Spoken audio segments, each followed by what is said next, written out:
শাকিব খান বুবলি বীর আমেরিকাতে একসঙ্গে ঘোরাফেরা করবে, যেটা নিয়ে বাংলাদেশে এখন উত্তাল সৃষ্টি হয়ে গেছে। এক শ্রেণীর লোক এটা কোনোভাবেই মানতে পারছে না যে শাকিব খান বুবলির সঙ্গে আমেরিকাতে আড্ডা, বিশেষ করে এক শ্রেণীর নায়িকার ভক্তদের যেন শোকের ছায়া নেমে এসেছে সোশ্যাল মিডিয়ায়। তারা কোনোভাবেই এটা অ্যাডজাস্ট করতে পারছে না। তারা ভেবেছিল কি আর হয়ে গেল কি। তো যাই হোক, এখন আসি মূল পয়েন্টে।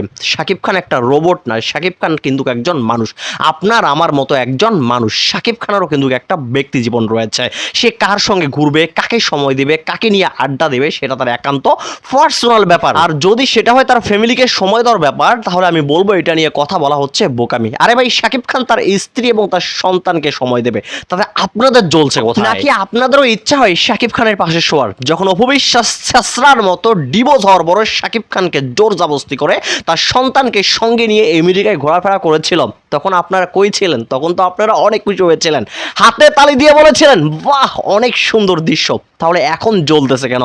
কি জন্য এখন আপনাদের চুলকানি উঠতেছে? ও আচ্ছা আচ্ছা, এখন বুবলি এবং বীর আছে, এই জন্য চুলকানিটা বেড়ে গেছে, তাই না? আরে ভাই, যদি ডিভোর্স হওয়ার পরও নায়িকা অপবিশ্বাস শাকিব খানের সঙ্গে আমেরিকাতে ছেসরার মতো ঘোরাফেরা করে, তাহলে শাকিব খানের লিগ্যাল ওয়াইফ বুবলি কেন তার সন্তানকে নিয়ে শাকিব খানের সঙ্গে আমেরিকায় ঘোরাফেরা করতে পারবে না? কোন যুক্তিতে কথা বলেন আপনারা?